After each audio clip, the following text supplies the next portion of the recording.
Fala, gurizada, tranquilo? Espero que sim. Então vamos lá, hoje vamos tratar do mateando penal, na quarentena, dos crimes contra a honra.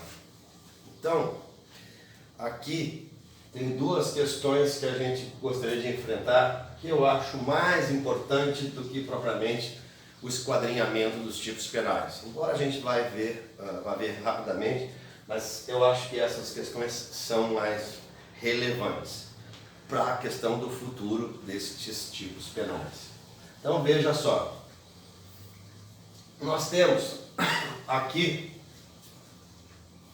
deixa eu colocar aqui direitinho, que aqui era do outro. Parte especial.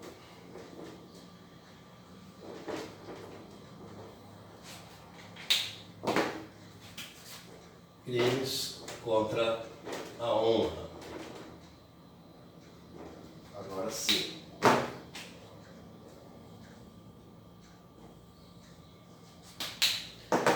Então, parte especial, os crimes contra a honra é uma família. Então, como a gente já vem trabalhando, o que é mais importante é entender qual é o bem jurídico a ser tutelado, certo? Então, nunca um tipo penal pode ser visto isoladamente, certo?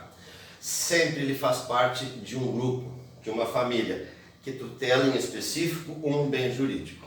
Isso é uma base do direito penal. Então, o que a gente tem que sempre prestar atenção é que bem jurídico é esse. Certo? Por exemplo, nos crimes da lei de drogas, ali a gente tem que depreender que o bem jurídico que está sendo ofendido é a incolumidade pública. Muito bem, a questão é, como a gente já trabalha, né? O artigo 28, que é do uso próprio, ele ofende como? Ele ofende a incolumidade pública, certo? O artigo 33 do tráfico, sim, ofende, ou seja, está de um jeito, certo? Está incólume, certo? A questão da saúde pública, porém, esta ação, certo, prejudica ou atenta contra essa incolumidade. Mas o uso próprio não. Por isso que o artigo 28 tende a cair e já não está sendo aplicado. Por quê? Porque não tem lesividade social, porque não tem transcendência e porque não ofende, não tem como ofender diretamente o bem jurídico tutelado. Demorou muito tempo para ver isso. Mas este é o cerne, certo? Então aqui nós temos a honra. O legislador resolveu, naquela época, proteger a honra das pessoas. Era importante. Hoje é importante? Eu creio que não. Esse é o ponto da seleção do bem jurídico.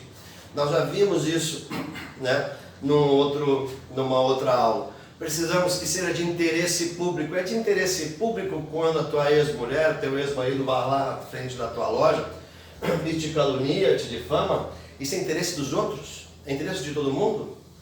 É claro que não. Claro que não, é estritamente teu. Então veja, ele já não passa na primeira fase, que é de ser interesse público. Quando de repente tu vai acionar esta pessoa, ele supõe em relação aos prejuízos que tu teve, tu queres o quê? Que ela vá presa ou tu queres pena? Veja, também não passa. E a questão é, poderia ser resolvido em outra esfera do direito ou até administrativamente? Claro que sim. Então veja, os crimes contra a honra, essa primeira observação, eles nem deveriam mais estar, na nossa opinião, nem deveriam mais estar dentro da legislação penal, sob o amparo da questão penal, correto? Por quê? Porque ele não atende nenhum dos requisitos para que um bem jurídico possa fazer parte. Não é de interesse público, não desejamos pena e pode ser resolvido em outra área do direito ou até de forma administrativa. Esse é o ponto. Tranquilo? Então, feita essa observação, a princípio os crimes contra a honra, exatamente por ter uma pena muito pequena, vocês podem ver, 6 meses a 2 anos, 3 meses a 1 ano, sempre a gente pensa, né, no mínimo, né, gente? 1 mês a 6 meses, 3 meses, com exceção da injúria racial aqui, ó, veja, certo? Quase todos aqui são do Jacrim, ou seja, não passam a pena máxima de 2 anos. E mais, todos eles aqui têm pena até 1 ano. Então essa é a primeira observação. O que já tem o privilégio de ter a suspensão condicional do processo. Então veja, Já resolvido de outra maneira, né? Ou já é clean, quase todos, e a que tem a pena maior, que a gente vai ver, injúria racial, tem a pena mínima de 1 ano, ou seja, pode ter suspensão condicional do processo. Então são coisas que já não têm segmento processual, né, dentro do universo jurídico e que tende, obviamente, a ser extirpado da legislação penal, certo? Então, crimes contra a honra, mas ainda a gente tem que saber, ainda existe e ainda cai em concurso. Então, o ponto é: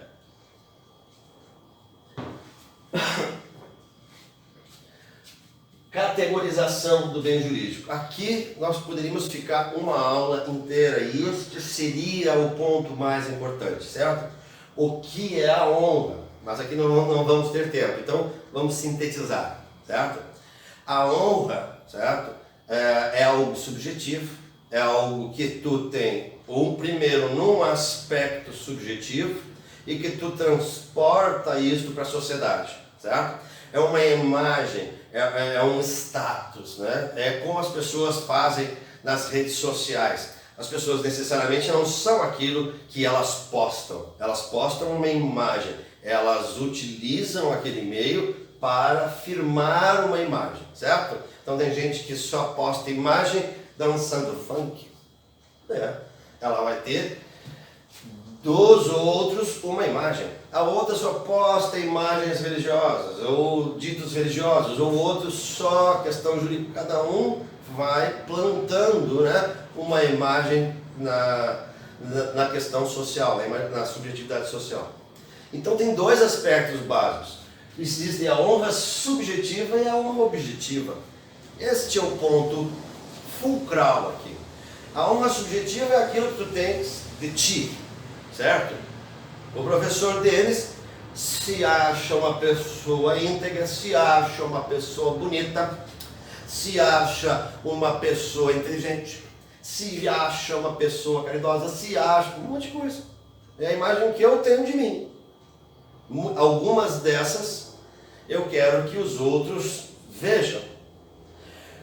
Porém, pode não haver correspondência entre a questão que eu tenho, a imagem que eu tenho subjetiva, com a imagem objetiva que os outros têm. Os outros vão assim, bonito aonde? Da onde? Mestre dos magos, com todo respeito, né? Eu entendo, né? E inteligente também, vamos, né? Entende? Então, pode não haver essa correspondência. Porém, há de fato alguma coisa, como os outros te veem. Então, falar de honra hoje, falar de honra no tempo dos nossos pais e nossos avós, quando eles não conseguiam nem dormir se devessem para alguém, que a honra, né, o fio do bigode, era o ponto para se fazer qualquer contrato, ou seja, tinha-se uma imagem muito forte que eles defendiam. Olha, isso não existe mais. Não existe mais. As pessoas fazem um financiamento, sabem como é que é um financiamento, quando se apertam vão lá e dizem que aquele financiamento é abusivo. A questão é juridicamente possível, é óbvio, mas a questão é assim, alguém botou uma arma na tua cabeça para ir lá agora, né, dizer que aquilo lá foi abusivo? Veja, a gente também não tem vergonha de ficar devendo, então, será? A gente vai lá e até aciona, quando tem erro, obviamente, porém, muitas das vezes não tem. A gente não tem mais, obviamente, essa imagem tão forte como existia antigamente. Certo? Então assim, e além do que não há um interesse público em relação a isso. Certo? Tudo pode ser resolvido na seara civil com questões de dano moral ou dano material. Então dano moral existe para isso no civil. Certo? Que é o objetivo maior aqui quando se entra com uma ação, para que se consiga alguma coisa e comprovar e depois entrar com danos morais. É isso que se faz. Então veja, a questão é categorização, honra subjetiva e honra objetiva. Por que é importante isso? Porque esses dois aqui vão ofender a honra objetiva. E este aqui, a ofensa é da honra subjetiva. Então, em primeiro lugar, quando eu pratico a calúnia, e nós vamos ver aqui que a calúnia rapidamente, eu estou com isto não só ofendendo ou tentando ofender a tua subjetividade, mas o ponto que está sendo, deve ser ofendido, é a tua imagem, a tua reputação. Correto? Então aqui, inclusive, na difamação, vem explícito a palavra reputação. Então aqui é como os outros te veem. E aqui eu já faço um recorte antes de explicá-los, é que é o seguinte, para os livrinhos em geral, os manuais aí dos promotores, tu vais encontrar, em grande parte da jurisprudência também, tu vais encontrar que se a calúnia e a difamação, ou a difamação, forem realizadas, essas condutas forem realizadas na frente de um terceiro, ele estará consumado. Tá? Então suponha, a sua mulher chegou na frente da sua loja, e bom, chegou cedo, não tinha mais ninguém, mas tinha um cidadão ali esperando a loja abrir. Mas exatamente por ela ter visto esse cidadão, ela foi e te caluniou, ela te difamou. Muito bem, eu fiquei bravo com a minha ex-esposa, e aí entrei com uma ação, seja calúnia, difamação, e o que de repente ela praticou na mesma conduta os dois tipos penais. Me acusou de prática de crime, me acusou de ser falsário, ou qualquer outra coisa. Perfeito. E aí a testemunha é esta pessoa que estava lá. Perfeito? Pelos manuais está consumado, a minha ex-esposa não tem saída. Correto? Por quê? Porque consumado estaria porque foi na frente de um terceiro. E aqui vem o pulo do gato. A questão é, vamos lá, que nós somos advogados dela. A questão é, esses dois tipos penais visam ofender a honra objetiva. Perfeito. Então a única testemunha de que essa honra objetiva minha possa ter sido arranhada ou ofendida é essa terceira pessoa aqui que vai responder no processo. Perfeito. Chegando lá, o juiz pergunta, como é que foi o que tu viu? Eu vi, ela chegou, disse aquilo, outro. Muito bem. E o que o senhor percebeu disso? Percebi que eles são muito loucos, né? Eles já eram assim quando eram casados, conheço eles há muito tempo. Não assim intimamente, mas eu conheço eles. São meio doidos mesmo, assim. Não, mas e aí? E a questão do cidadão da loja? Não, o seu Denis aí dessa loja, que isso? Pessoa ilibada, ela é que é muito doida aí, que fica sempre, porque eu acho que ela não superou a questão da separação e ela volta e meia faz umas coisas dessas. Então, assim, perguntando-se, né? A questão é, então, o senhor não acreditou em nada do que ela disse? Não, isso não. A imagem do seu Denis foi afetada? Não, imagina nenhuma, a pessoa conheço ele, que isso? Não, imagina nenhuma, nem de forma nenhuma. Então onde que minha honra objetiva, seja na calúnia ou na difamação, foi ofendida ou minimamente arranhada? Esse é o ponto. Então no processo, no livrinho, foi na terceira pessoa, está consumado. Só que não.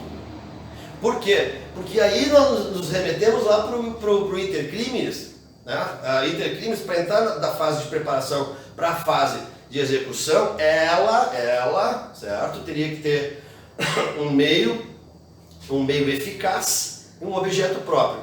Esse cidadão é objeto próprio para confirmar que a minha honra objetiva foi maculada? Sim, claro que sim. Mas o meio que ela utilizou foi eficaz? Não, ele não acreditou em nada do que ela disse. E isso nós vamos encontrar de novo lá nos crimes contra a paz pública, certo? Lá quando formos ver os crimes contra a paz, vamos ver da mesma maneira, certo? Então veja, na verdade nós estamos falando de crime impossível. Essa pessoa não considerou nada em relação ao meio utilizado e ao conteúdo que foi trazido neste meio em relação à ofensa à minha honra objetiva. Mas poderia ter ofendido. A questão não é que poderia, ele não é um crime de perigo. Tanto é que está dizendo se for na frente da terceira pessoa, ele estará consumado. Então nós temos obviamente ali uma materialidade, ou seja, a ofensa, só que se reputa assim, a ofensa já aconteceu porque foi uma terceira pessoa que ouviu, só que não. Entenderam isso? Então, este é um ponto importante aqui, certo? Nesses dois crimes é a honra objetiva. Por exemplo, mas na injúria, que eu vou falar vários impropérios a uma pessoa, não precisa ser na frente de terceiros, certo? Ela se sentindo ofendida, ela vai dizer, ah não, eu quero acionar. Lembrem-se, esses crimes aqui, capitulados, são crimes de mera conduta ou são crimes formais.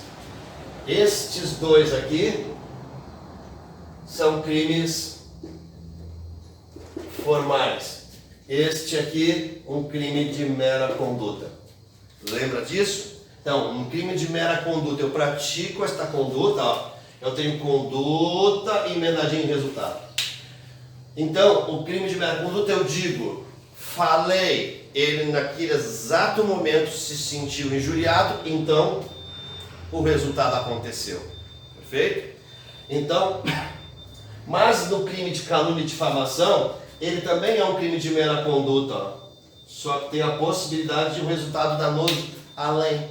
Então veja, eu calunio alguém, pronto, falei, a minha honra objetiva foi arranhada, eu me senti ofendido, na difamação também, mas poderão haver resultados diversos a esta simples conduta.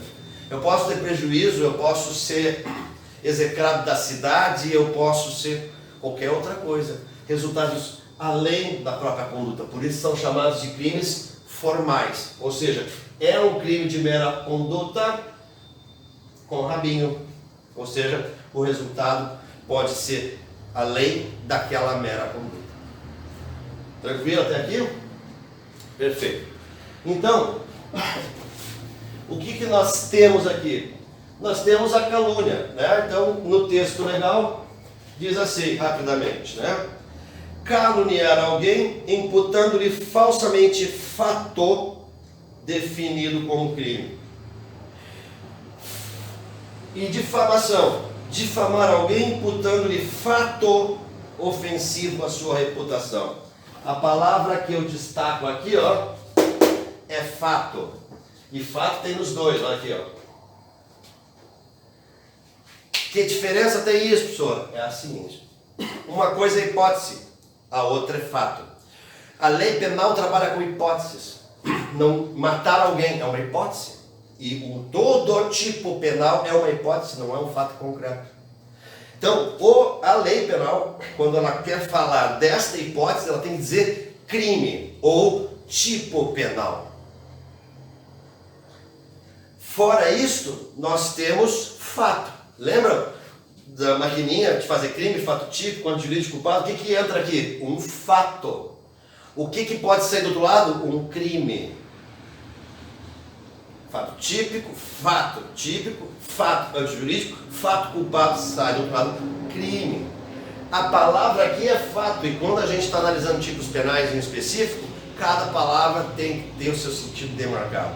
Então aqui não é simplesmente dizer ele é um ladrão, ele é um assassino, não.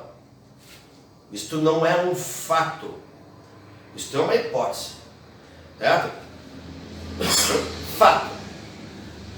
Você é bacharel em direito? Ah, não, então isso é uma hipótese. Você é promotor de justiça já? Não, isso é uma hipótese. Você é estudante de direito? Ah, isso é fato. Você é solteiro? Ah, fato. Ah, sou casada? Fato que é casada. Fato é algo que aconteceu. Fato é algo que já existe no mundo naturalístico. Viram a diferença? Então, quando eu estou imputando falsamente a alguém fato, definido como crime, eu estou dizendo assim, há um fato que tem uma definição legal como crime. Mas qual é o fato? Então, ela teria que chegar aqui para me caluniar e dizer assim, porque tu é um ladrão, tu fica com o direito, com o dinheiro das pensionistas durante 6 meses e depois tu só paga elas sem o juro da aplicação que tu faz. Este é um fato. Ela está se reportando a um fato específico. E este fato ser definido como crime. Bom, mas no meu contrato com elas não diz aonde é que eu tenho, ou quando é que eu tenho que repassar para elas. Ah, mas isto não é ético. Bom, pode não ser, mas salvo o melhor juízo, isto não é crime. Então eu fico realmente com o dinheiro delas um tempo e depois eu passo para elas. Ah, mas tu tinha que passar com as correções. Não, eu faço uma certa correção. Não a correção do que eu lembro, mas a correção da poupança eu faço. Mas não a da aplicação.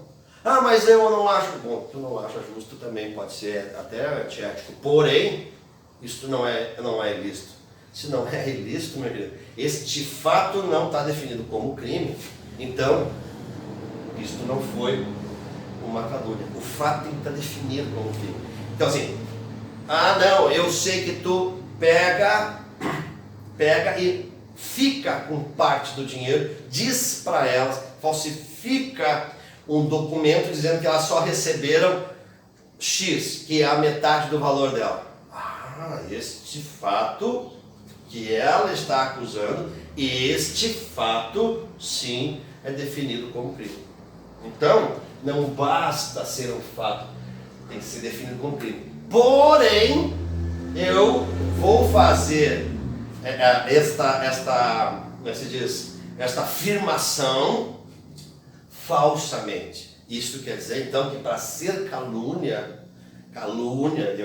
claro, se eu faço isso, eu não posso acusar ela de calúnia, mas suponha que eu não faça isso. E ela diz que este fato existe, de eu ficar só com a metade.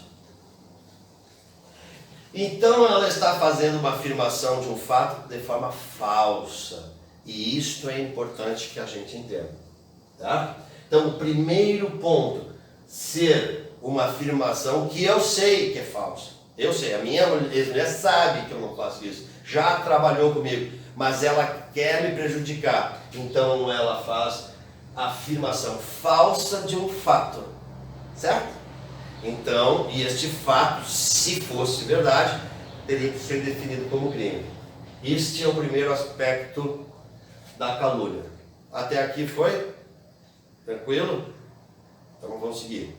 Então, esses dois tipos penais têm o elemento objetivo, fato, e deixa aqui marcado com vocês. Então, como diz o tipo penal, vamos voltar ali. Caluniar alguém, imputando-lhe falsamente fato definido como crime. Ou seja, o fato que, se existir, é definido como crime. Se não for, não é calúnia. Aí, nós temos a pena de detenção de 6 meses a 2 anos. E aí diz assim, aqui no parágrafo 1º, né? Na mesma pena, incorre quem, sabendo falsa a imputação, a propala ou divulga. Muito bem, lá uma outra ex minha quer pegar carona nisso. Ela então pega e posta, suponho, mesmo sabendo que eu não faço. Esse é o ponto. Essa outra, o terceiro ou esse outro que vai pegar carona, sabe que eu não faço, também já trabalhou comigo, mas não gosta muito de mim. Então vai pegar carona na calúnia que foi feita e vai divulgar. Vai botar nas redes sociais. Ah, ainda bem que alguém falou sobre aquilo lá que acontece naquele escritório, e blá, blá, blá, blá, blá, porque eu também sabia.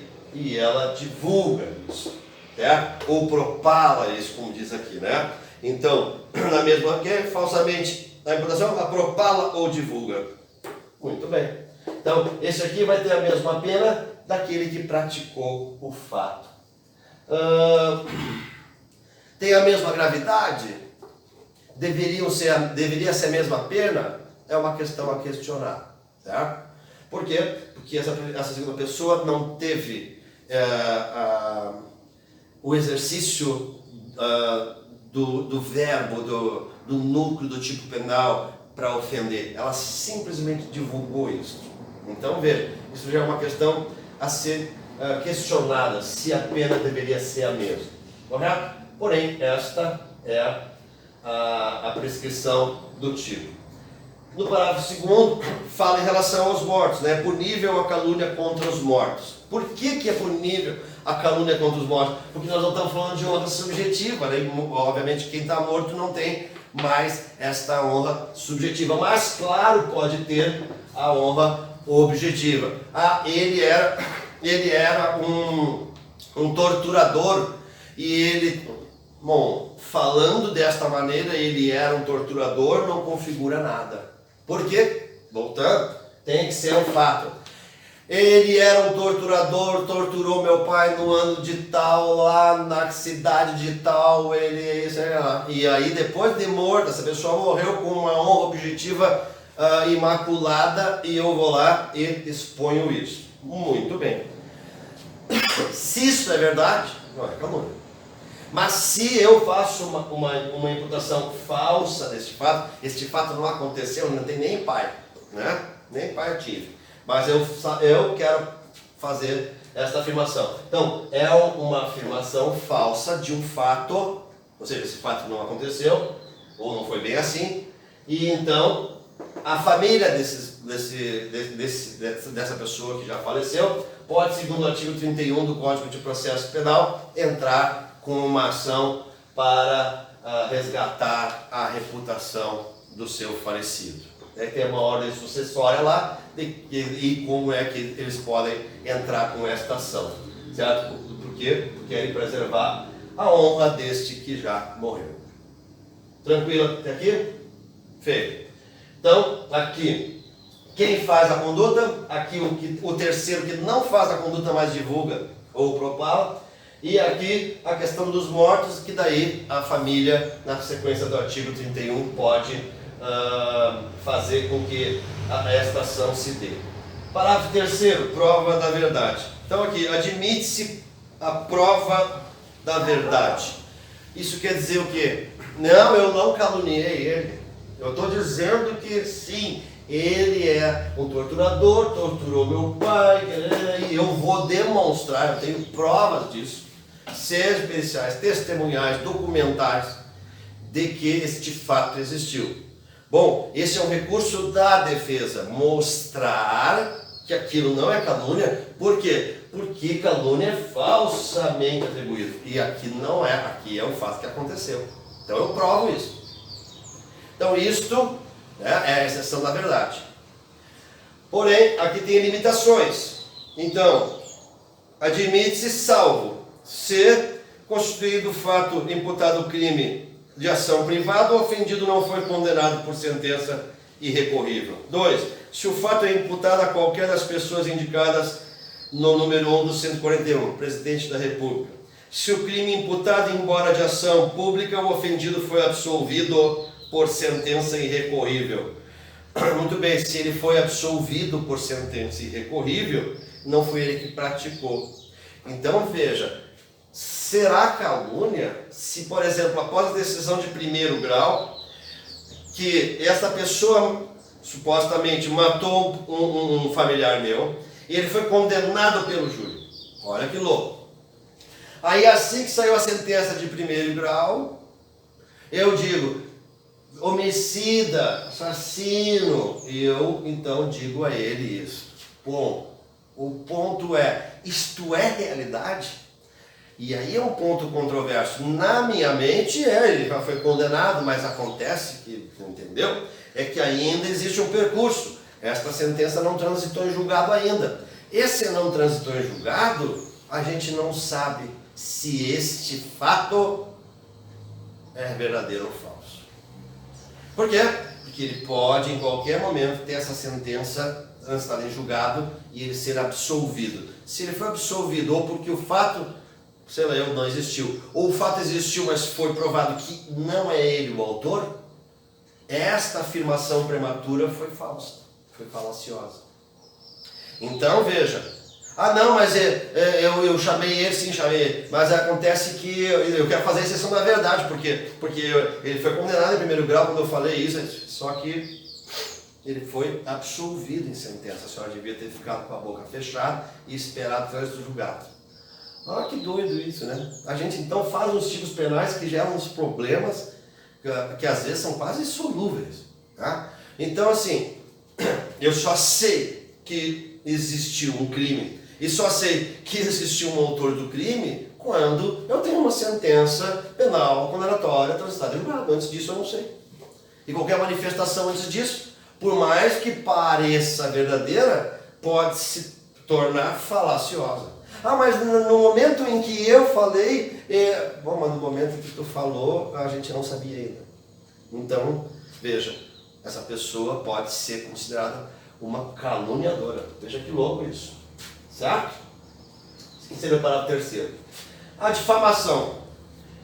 Difamar alguém imputando-lhe fato ofensivo à sua reputação. Então traz a palavra reputação, deixa claro que a honra aqui é a honra objetiva, certo? A imagem que os outros têm sobre ti. Aqui não estamos falando de fato tido como crime, simplesmente fato em relação à sua reputação. Ah, eu chego lá e digo na igreja que o padre, o nome dele lá, seu padre Antônio, o senhor fica pregando aqui, mas eu sei que o senhor tem uma família em Goiânia, tem outra em Caldas Novas, tem filhos espalhados por tudo que é lugar. Aí dá aquele sentimento, né? Em relação à comunidade, desta difamação. Muito bem. Ponto número 1. É verdade. O padre tem pelo menos uma dessas duas famílias. Bom, se é verdade, aquele que difamou vai pedir, não, eu quero fazer a exceção da verdade, eu vou provar que isso existe. Muito bem. Aí não será difamação, será só a exposição de um fato que é realidade. No entanto, suponha que isso não seja verdade. E ela queria desmoralizar o padre frente à sua comunidade. Muito bem, isto seria uma difamação. Perfeito? Por quê? Porque diz assim: difamar alguém imputando-lhe fato ofensivo à sua reputação. Em que pese a que nós não tenhamos a palavra falsamente, aqui está dizendo difamar alguém imputando-lhe fato ofensivo à sua reputação. E aí a questão é, os livros dizem, a questão da difamação não precisa ser falsa, ela pode ser verdadeira. Mas se é verdadeira, meu querido, eu na verdade estou cometendo o quê? Em divulgar que o padre, bom, cada um cuide da sua vida. Tudo bem, e daí? Cuide da sua vida, então eu não posso falar? Eu não posso falar lá que o Lula é corrupto? Eu não posso falar que o outro lá é ladrão? Ou que aí vem a questão da liberdade de manifestação do pensamento. Nós deveríamos cada um cuidar da sua vida, sim, mas eu acho muito ruim o senhor ficar pregando aqui uma moral e o senhor fazer o contrário aí na rua, e é possível, daqui a mulher dele, daqui os filhos dele. Bom, mas aí o que é isso? Olha, salvo o melhor juízo, isso é um fato atípico. Mas o tipo não fala falsamente. Bom, mas então qual é a questão de eu trazer à tona uma informação, correto? Se aquela informação é verdadeira.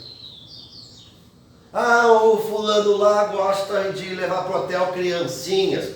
Olha, bom, aí é criancinhas, sim. Bom, criancinhas nós estamos falando de outra coisa. Ele gosta lá de levar, casar um monte de mulheres lá, e tem até vídeo, um monte de mulheres de programa, e ele fica pagando aí de religioso e de moral. Pô, aí a pessoa que fez o programa não pode dizer então. A pessoa que esteve lá não pode falar. Bom, cada um cuide da sua honra. Este é o ponto principal. Bom, eu não quero, obviamente, que falei mal, não faço. Então a questão aqui, não. Sim, salvo o melhor juízo. Tá? Aí a questão, princípio da tipicidade estrita. Sim, mas sistemicamente aqui, certo? Nós não poderíamos entender, porque os dois estão ligados pela questão da honra objetiva. Se o fato é verdadeiro, por que aqui seria falsamente? E aqui eu divulgar o fato verdadeiro seria crime. Este é o ponto. Então veja só, todas as coisas que se encontram, sobre todos os políticos, inclusive, né? Políticos inclusive vistos em suítes, todos os fatos, ou da sua própria prática, né? Que necessariamente não constituem um fato criminoso, mas que maculam, né? Como utilizaram lá no Lula. na eleição do Lula, uma filha que apareceu do Lula, que a princípio ele não cuidava, o que estava tentando mostrar? Que aquilo não era bem como ele estava falando, que ele era uma pessoa, isso, aquilo. Bom, então tentando desmoralizar ele. Muito bem, mas era verdade. Isto foi uma difamação? Bom, cada um cuide da sua vida. Cada um, então, cuide das suas obrigações. Por quê? Porque como é que eu vou tirar o direito de outro em qualquer momento de apontar para mim e dizer assim, não tá falando o quê? Tu tem uns filhos aí largados aí que eu sei, todo mundo sabe, e que tu não dá nenhuma assistência? Tá falando o quê aí? Veja, isto seria difamação. Então aqui, este é um problema que existe na difamação. Tá? Nos livrinhos vão dizer assim, não precisa ser falsamente. Salve o melhor juízo, gente. Tá? Ou explode isso aqui de uma vez, porque esses crimes contra a honra tem que sumir do Código Penal. Tá? Mas se explode isso, se modifica, por quê? Porque a única hipótese de exceção da verdade que nos deram é a seguinte: a exceção da verdade somente se admite, quer dizer que eu não posso provar que aquilo é verdade. Não interessa se é verdade ou não. Tu não devia ter feito. Querido, não tem como conviver na pós-modernidade desta maneira aqui. Todo mundo fala de todo mundo em redes sociais, no mínimo, certo? E das mídias de TV. Imagina se nós fôssemos atrás de cada fato, que em pese sejam verdadeiros, e vamos processar por difamação. O direito penal tem mais do que eu sou culpar, né, gente? Então, veja, o ponto é, só pode fazer exceção da verdade, né, se o ofendido é funcionário público e a ofensa é relativa ao exercício. Eu disse que ele era um relapso, que ele, na verdade, é um péssimo funcionário.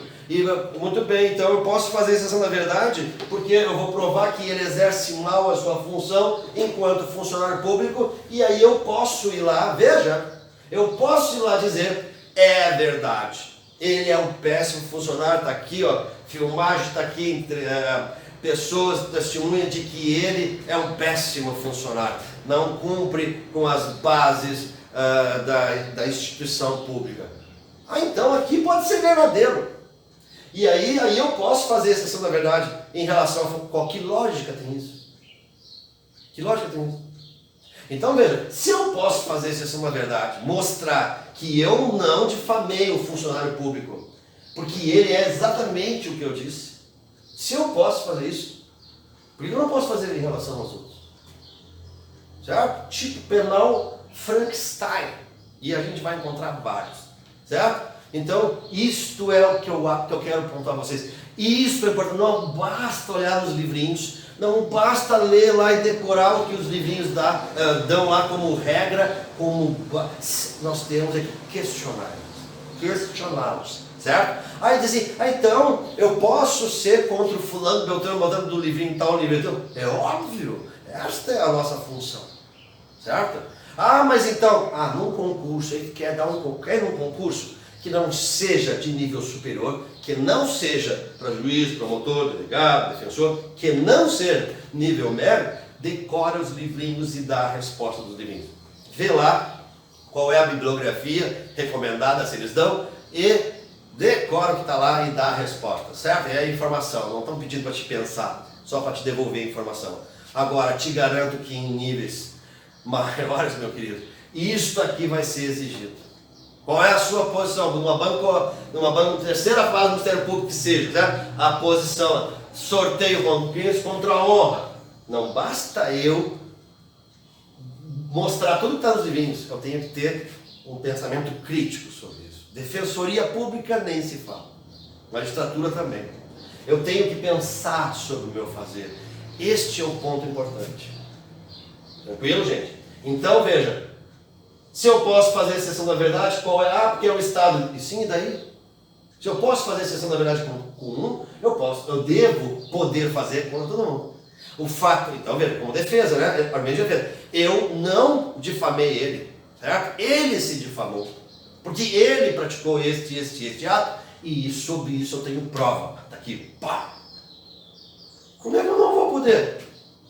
Óbvio que eu vou poder. E existem jurisprudências sobre isso.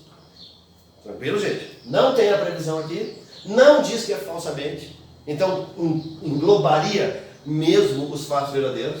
E a princípio eu não poderia fazer exceção à verdade se não fosse funcionário público. Bombinho aqui, explodiu ele.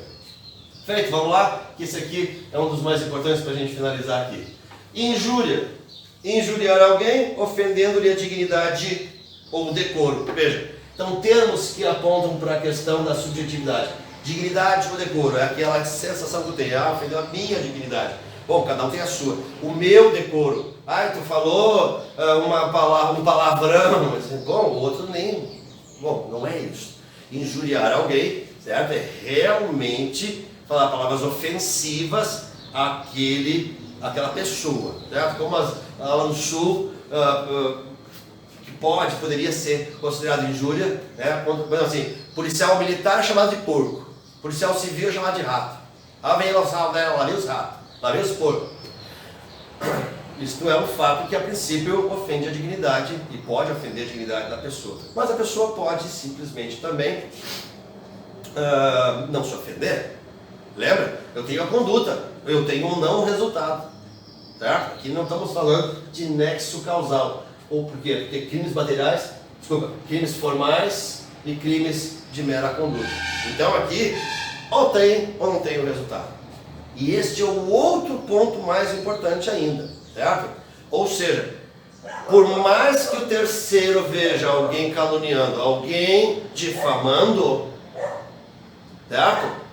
E a questão, assim, a questão é, falou comigo, esse é o ponto, tem que falar comigo. E aí ele vem assim, não, fez na frente do terceiro, olha o outro furo, né? Fez na frente do terceiro, se consumou. Como é que tu sabe, ô livrinho de promotor, que se consumou? Pergunta para mim primeiro. Pergunta para mim. A questão é, não, a minha ex-mulher é louca mesmo. É doidinho. Ou então o funcionário público que ouve lá, impropério, um monte de problema, que tu é isso, que tu é aquilo, blá, blá, blá. E aí a pessoa falou um monte de coisa difamando ele na frente dos outros, lá todos da fila. Então o que os outros estão vendo? Difamou lá o funcionário público. E a princípio suponha que nem seja verdade, é um excelente funcionário público. Aí a pessoa, bom, está consumado. Como assim está consumado? Primeiro pergunta para o funcionário público. E aí o senhor sentiu ou entendeu a sua honra objetiva como arranhada ou como ofendida? Disse, não, meu. Senhorinhas como essa aqui tem o dia inteiro, eu entendo o sofrimento delas, a gente não pode fazer nada mesmo, porque é essa montoeira de gente, é assim mesmo. Então não teve ofensa, meu querido. Como é que eu vou dizer antecipadamente, porque foi na frente de terceiros que está consumado? Não tem como, salvo o melhor juízo, desculpe. Então, esta é a questão. A primeira pergunta a ser feita é para a própria suposta vítima. Entendeu a tua honra objetiva como ofendida? Entendeu a tua honra subjetiva como ofendida? Não? Então não ouvi nada. E tudo que todo mundo está vendo são palavras ao vento, porque bateram aqui e não tiveram lugar. Esse é o ponto. Porque por mais que eu tenha uma honra objetiva, também uma imagem, tem que passar pelo aspecto subjetivo primeiro. Em primeiro lugar, eu tenho assim, não, mas a pessoa te difamou, cara, estou nem aí para o que ela está dizendo. Nem aí, isso não é verdade, não vou me ocupar com isso. Tem coisa mais importante para fazer. Mas ela disse que tu fez tal coisa. Cara, se ela quer, ela vai no processo e prova que isso é verdade. Eu é que não vou perder meu tempo na justiça com ela. Onde é que houve calúnia, difamação consumada? Entenderam isso? Então é porque é na frente de terceiros. A primeira pergunta é se a ofensa de parte subjetiva da suposta vítima, se ele entendeu neste caso, na sua subjetividade, que a sua honra objetiva foi maculada. Primeiro ponto. Fora isso, não. Segundo ponto, eu me senti ofendido. Sim. Muito bem, mas aqui não basta que eu tenha me sentido ofendido. A minha honra objetiva tem que ter sido minimamente arranhada. No exemplo que nós estávamos aqui, tínhamos uma testemunha. E o que foi provado? Que não foi. Mas eu quero processar por calúnia, eu quero processar. Minha querida, a sua honra objetiva, e isso vocês têm que bater o pé lá, senão o promotor e o juiz vão embrulhar vocês que nem presente da natura, certo? Então assim, a honra objetiva, certo? não foi ofendido. A testemunha veio aqui e disse que não levou em consideração nada do que foi dito. Crime impossível. Certo? Sendo crime impossível, não houve nem calúnia nem difamação. A honra objetiva dele não foi ofendida. Tranquilo? Mas a injúria é só no aspecto subjetivo. Então, falei, a pessoa se sente ofendida, a princípio estamos falando de injúria, certo? Aí o parágrafo diz assim, pode deixar de aplicar a pena. Aí diz assim, quando o ofendido provocou, ou se aquela injúria foi uma retorção imediata ao que o outro disse. Aí a pergunta é, deixar de aplicar a pena. Em alguns manuais, possivelmente tu ainda vai encontrar alguém que diga assim, ele estará condenado, mas o juiz deixará de aplicar a pena. Salvo o melhor juízo, gente. Nós temos que entender é que não houve crime. Por quê? Porque se for caso, hipótese número 1, vamos botar aqui, hipótese número 1, de perdão judicial, como alguns querem, bom, perdão judicial tu vai encontrar lá no artigo 107, como causa de extinção de punibilidade. Qual é o efeito de uma causa de extinção de punibilidade, que consta lá o perdão judicial no artigo 107? Não houve crime, certo? É uma sentença declaratória de extinção de punibilidade que tem o mesmo efeito de absolvição. Não fica registro nenhum, ou seja, tu continuas primário. Bom, na hipótese número 1, então, se for perdão judicial, tanto faz o livrinho dizer que está condenado. Não está condenado. É uma sentença declaratória. Se é perdão judicial, vai ser 107 e acabou. E segunda hipótese, entender isso aqui como não há crime, igual no artigo 23 do Código Penal e em outros dispositivos em que a gente tem que entender que não há crime quando o fato não é típico, antijurídico ou culpável. E aqui a nossa sistemática fala aqui na culpabilidade isento de pena. E o que a gente já trabalhou? Quando a gente lê isento de pena, a gente não está dizendo ele está condenado, mas vai ficar sem pena. Não, a gente está dizendo que não houve culpabilidade. Igualzinho a não há crime. Porque precisa dos 3 elementos. Tipo, antijurídico, culpável. Se não tem a culpabilidade, não adianta tu dizer lá no livrinho, não adianta dizer na lei que é isento de pena. Está dizendo, em última análise, é que não há crime. Certo? Mesma coisa, a gente pode deixar de aplicar a pena, ou seja, como ficar isento de pena. Deixar de aplicar, mas é uma hipótese. Não é uma hipótese. O juiz pode deixar de aplicar. Não é uma hipótese. Ele provocou, provado, o juiz pode deixar. Muito bem. Por que eu não posso ser responsável por algo que eu dei causa? É verdade? Então, assim, na legítima defesa, quando se trabalha na legítima defesa, é a mesma coisa. Se eu dei causa àquilo que eu sofri, que seria uma agressão injusta, aquela agressão não é injusta porque eu dei causa. Então, se eu provoquei, ou se ele, a princípio, que falou coisas, eu me senti ofendido, falou em retorção imediata ao que eu também fiz, ou que eu falei, salvo o melhor juízo, tá, gente? Então, não é pode deixar o juiz, olha como é que diz aqui. O juiz pode deixar, a gente tem que entender assim. Está previsto a hipótese? Sim, é um direito subjetivo do réu. Isso é uma discussão antiga. Não existe. Existe. Salvo o melhor juiz. Existe. Há um direito subjetivo, está previsto. Ele cumpriu, pensamento, é a mesma coisa. Pode o juiz fazer a progressão? Não pode o juiz, porque ele cumpriu requisitos. O nosso direito é de requisitos, objetivo e subjetivo. Existem esses requisitos na lei? Sim. Então, não é pode do juiz, ele tem que. Salvo o melhor juiz, tá, gente? Então, se ele provocou, certo? Não há crime. Se foi uma retorção imediata, ou via de fato, não há crime. Ponto? Tranquilo? Nossa opinião. Dos manuaizinhos, os manuaizinhos não é bem assim. Certo? Agora, quando tu tiveres um concurso de nível superior, o que tu tem que dizer assim? Nós manuais é assim, assim, assim. No entanto, eu tenho uma outra posição e defendo ela por isso e aquilo. É isso que se quer lá. Certo?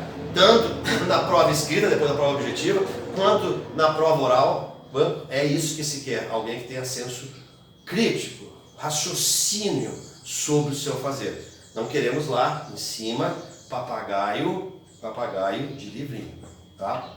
Trabalho muitos anos para a fundação do Ministério Público, a questão dos concursos, banca de concursos, sei como é que funciona, tá, gente? Então, perceba, tem que dar a resposta que está nos livrinhos e tem que ter a tua crítica. Aqui é só uma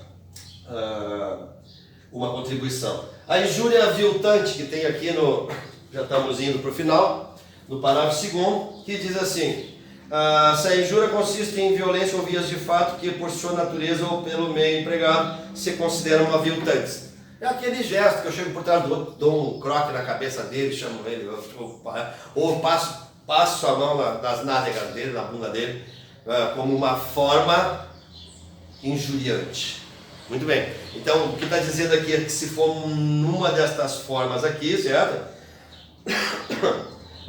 Se a injúria consiste em violência de fato que se considera aviltantes, pena 3 meses a 1 ano. Aí sobe, em vez de 1 a 6 meses, 3 meses a 1 ano. E o parágrafo 3º, que gera muita confusão com o crime de racismo. Tá? Então aqui, vamos rapidamente fazer essa distinção, porque isso aqui é importante. A questão é, diz assim: se a injúria consiste na utilização de elementos referentes à raça, cor, etnia, religião, origem ou condição. O legislador tem chance de acertar às vezes, né? E aí vai lá e complica. Gente, raça humana, né? A gente não pode mais falar em raça, né, gente? Então, assim, raça. Né? Bom, então o que quer dizer? Eu comparo ele com outra raça, né? Pode ser. Cor, etnia, religião, certo? Ou origem ou condição de pessoa idosa ou portadora de deficiência. Chamar o cara lá, ô ponto e vírgula. O cara é manco, ô ponto e vírgula. Isso seria uma injúria preconceituosa. Então, já vou transformar aqui o tipo. Assim consta em muitos manuais. E nós já vamos transformar o nome correto, salvo o melhor juízo, é injúria preconceituosa. Este é o termo correto. Aqui aviltante e no outro preconceituosa, não racial. Certo? Aqui não traz título. Então assim, o que é que está aqui? De 1 a 3 anos. Então aquele caso do goleiro, do Aranha, certo? Comparado ao macaco, jogar a banana lá para o jogador e ele, veja lá, jogou a banana. Aquilo seria uma injúria preconceituosa. O que ele fez? Ele abriu a banana, comeu a banana e bateu o escanteio. Houve crime de injúria? Ele ficou provado, claro, ali, que a pessoa é mais do que isso. E aquele jogador, que eu não me lembro o nome dele, passou por cima daquilo com muita tranquilidade. Eu sou mais do que isso, é o que ele disse. Então veja, quando a injúria preconceituosa, fazendo essas comparações, seja defeito físico, seja idade, seja etnia, seja alguma coisa, eu estaria falando de injúria preconceituosa. Crime racial não é contra a pessoa. Por quê? Porque aqui nós estamos falando de uma vítima determinada. Certo? Eu estou falando do goleiro Aranha, eu estou falando daquela pessoa, aquele lá, o Hamilton que é manco, ponto e vírgula, certo? Muito bem. Isto é injúria preconceituosa. O crime de racismo é outra coisa. Na verdade, o crime de racismo não deveria ter esse nome também. É crime étnico. Mas vamos lá. O crime de racismo é contra a raça, não é contra alguém determinado. É a senhora, madame, que chega no salão de beleza e vem, ela não sabe, não conhece pessoalmente, vem uma pessoa negra lhe fazer as unhas e ela, opa, o que é isto? Ela assim, não, quero uma outra, mas o que eu não posso? Não, e vai, que até assim, não, preto não põe a mão na minha mão, não, preto não faz mais unha. Ela não está se referindo a esta pessoa, está se referindo a uma raça inteira, uma etnia inteira, que é o termo melhor. Não é esta pessoa, podia trocar a pessoa. Qualquer um, na visão dela, que seja desta etnia, não vai fazer as unhas dela. Isso quer dizer que eu estou limitando o exercício da profissão, limitando o espaço social de ocupação. Por quê? Porque tem um preconceito. Não, eu tenho mais do que um preconceito, certo? Eu tenho uma restrição contra uma etnia ou uma raça inteira.